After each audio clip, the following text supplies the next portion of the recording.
stuff you gotta know that you gotta know before you buy a home. There's a lot. You know, I get clients that are maybe from Georgia or California or Connecticut, and they kind of scratch their heads sometimes when they find out that here in Utah, generally attics don't get used.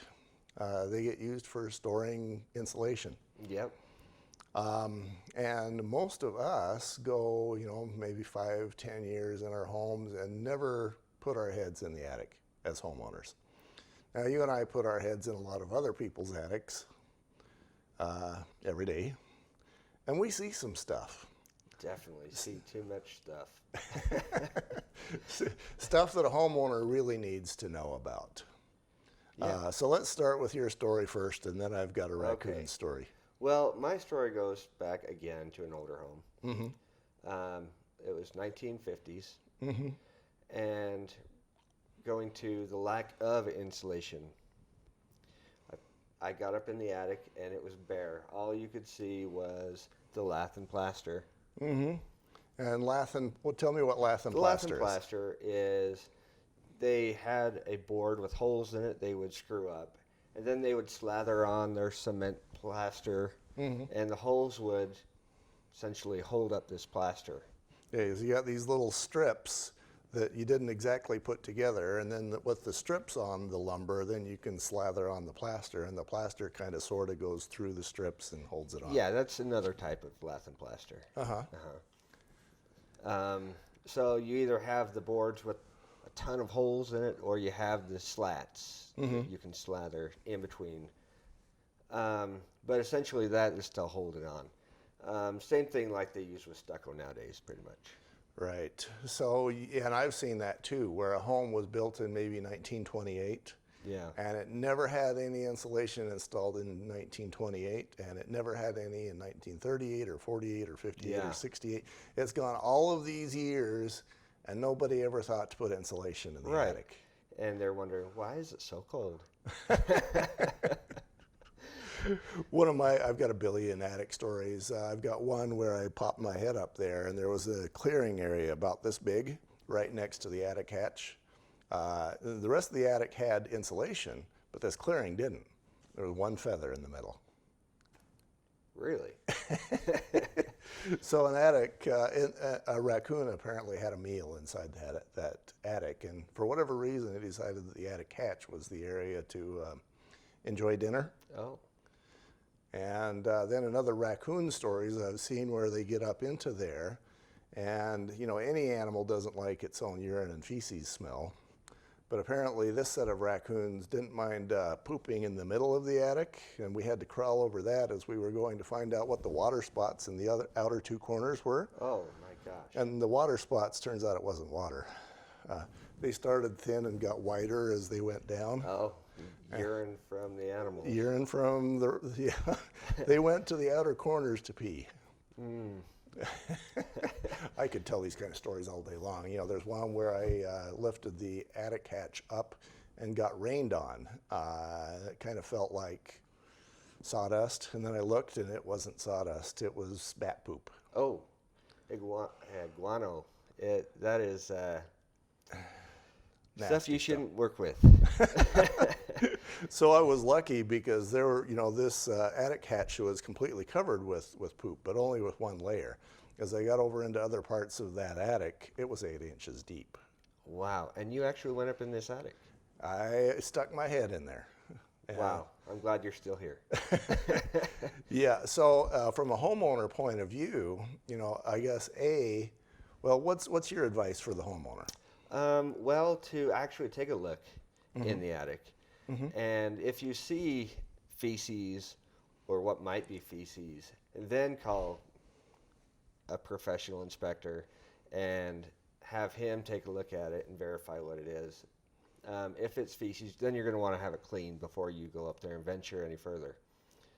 But if you go past that, let's say it's clean, you have insulation, get up there and don't walk around too much, but just poke your head in and see what type of insulation you have. Get as much knowledge as possible as far as your venting. And if you see any light, turn your flashlight off. Make sure it's dark, and let your eyes adjust, and see if you see light in the edges of your soffit, which Right. means you have light and air to be able to come in, which is good. Yeah, the soffit is the part underneath the eaves. There's the soffit and fascia, and the fascia faces you. Right. Yeah, and that needs to breathe. It needs to bring air in. My thing, I'm going to underline what you said, is don't get into your attic. You know, the professionals. It's kind of like riding a four-wheeler. The two times when you're most dangerous was when you're new and when you think you're a pro. Yep. And same thing with getting into attics. If you're new, you could die up there, and my advice is don't die. Yeah. In any part of your home, I think that is the place that if I were to die, that would be the place to do it. Oh yeah, as an inspector, I know that if there's anything that's going to land me in a wheelchair or the hospital or the morgue, it will start in the attic. So yeah, as the homeowner, you got to be don't go any higher than head in. Still, you know, there's the issue of critters, and we talked about raccoons. I find that it's really common to have the little mouse tracks up there. You get these little 1-inch diameter holes. Sometimes if you've got a blown-in insulation, they'll move in and around, and sometimes depending on the insulation, maybe it's a cellulose, they'll just run across the top of the attic. But if you can see those 1-inch diameter pathways, that's mice. Definitely. And if you see them larger than that, you're looking at a bigger animal. Yeah. Yeah, I call them highways. Definitely. There's a lot of attics that have mice. And don't be worried about if your home has a mouse or two, but it's the infestation we're worried about. I have a good friend, and this isn't an attic story, but it's a mouse story, and it kind of indicates. She had one of those sugar shacks, snow cones, Yes. and during the winter they stored all that stuff in the basement. No surprise there. The mice found it, and now all of a sudden, instead of having 2 mice, we have 200. Right. And there was one of those walls nearby where it was a concrete foundation wall with insulation and a sheet of plastic over it. Yeah, hold it up. And that made a really good mouse condo. So we started going after that one day, and the mice were everywhere. So I guess they learned a couple lessons from this. Don't store any food on the floor that can be perishable or got into. Yeah, don't store it anywhere that a mouse can get into. Right. Yes. And the same sort of thing applies in the attic. You know, they're looking for food and shelter, and you know the attic's not going to be food, but it's going to be it's gonna shelter. be shelter, and they come down and eat the food that gets left on the floor of your home.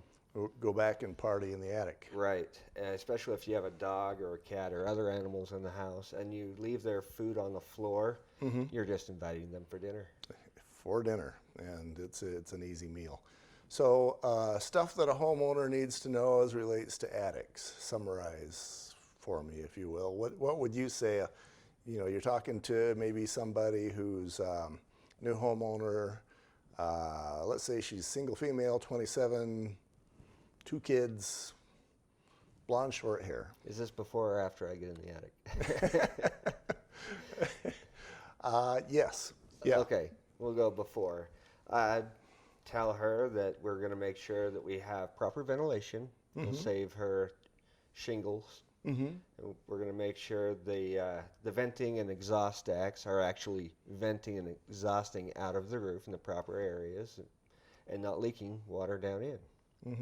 Also, like we were talking about with the rodents, want to make sure that we don't have those highways and byways through the attic, and if they are there, that we get it properly taken care of, exterminated.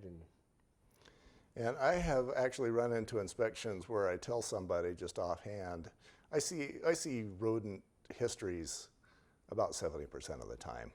And so I'll say, hey, you know, by the way, you got some mice up here, or you have a mouse history, and you never know which. Yeah. But I've seen people want to kill the deal over something like that. Yeah, it's really not worth killing the deal over. They can move out just as easily as they moved in. and with the proper procedures taken with a professional exterminator or traps, it can be extinguished as far as that's concerned. Now, if you have neighbors that don't want to be health conscious about this and you're in a townhome, That's a lot you're tougher. in a whole different ballpark.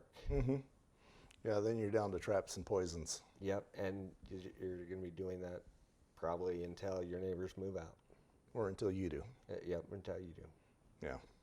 Okay, be right back.